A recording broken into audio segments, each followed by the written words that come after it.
Hey there, how often do you feel like, wow, nobody ever listens to me? Nobody cares what I have to say. No one asks my opinion. And then when I do give my opinion, they don't listen to it. And you feel irrelevant or unimportant.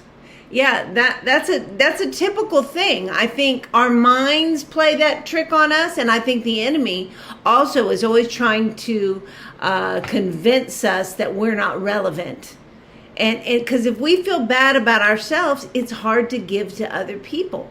But the funny thing about that is the way to get outside of that feeling, I've found, is to start giving to other people.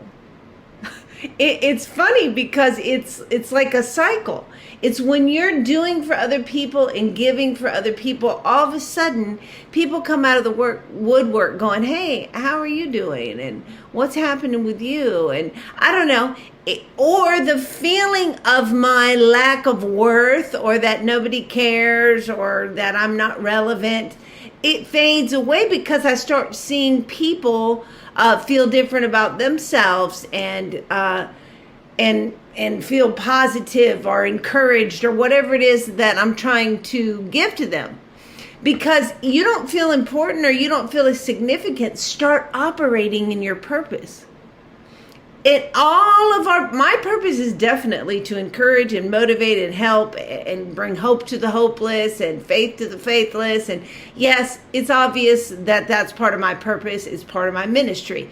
But everyone in the whole wide world who belongs to Jesus Christ has the purpose of bringing hope to other people, has the cause of Christ, has the cause of sharing with people that there is a better way, that there is hope for your future, that there is someone who cares about what matters to you. The Bible tells us sometimes we need to encourage ourselves. We're always looking for these outside forces and sources to come in and make us feel better. I think that's why I was on drugs for so many years. It was like, I'll take this and it'll make me feel better. I'll take this and it'll help me ignore that. I'll smoke this and before you know it, this day will be over. That isn't dealing with anything, and that isn't making me feel better. It's just avoiding the problem and compounding all the stuff I have to deal with. Now, maybe you've never done drugs, and that isn't even something that you would opt to do. So that's like, okay, she was a drug addict, blah, blah, blah. Yeah, but listen, this applies to you too. Because anything you use to feel better besides God, you can get dependent on. It can become an addiction. Sometimes it's influence. Sometimes it's anger.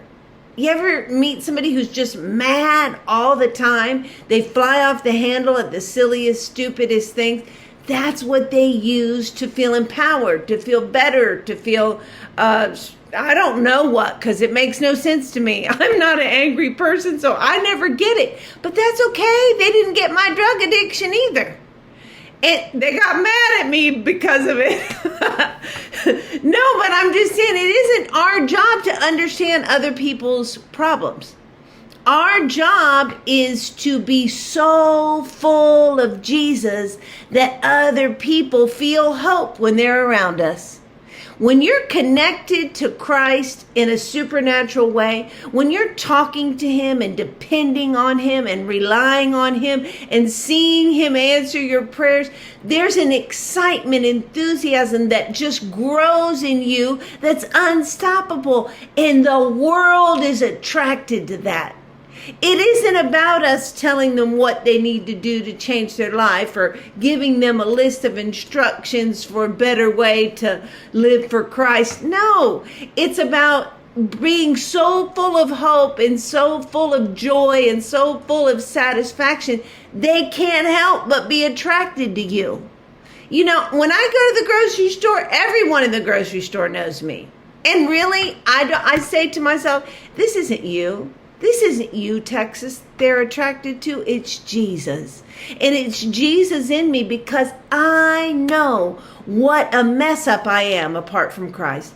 I know how lost and empty and worthless and hopeless my life is without Christ. And God rescued me from such a pit of shame and regret that I am so grateful and excited and enthusiastic about what God can do to change any circumstance. If he can change me, he can change anything.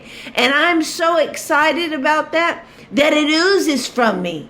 It isn't hard. It isn't something I have to put on or pretend to have or muster up. It comes from me because the Spirit of God lives in me. And I stay in a constant state of appreciation for who God is and what he's done for me. And if you will discipline yourself to continually remember all the things God's done for you, you'll be excited too. Because it's exciting. It's exciting to know that the ruler of the whole universe is crazy about you. When you know that God loves you with all his heart, you don't have to worry about things. And when that worry's gone, the joy just spills from you. So start thinking about all that God has done for you. Stop feeling sorry for yourself and start giving to others. Love you guys. It's important that we have a reason to wake up every day. It's amazing. I've experienced it, and so can you. Take your feelings to him. He's good. You can do it. It'll make a difference.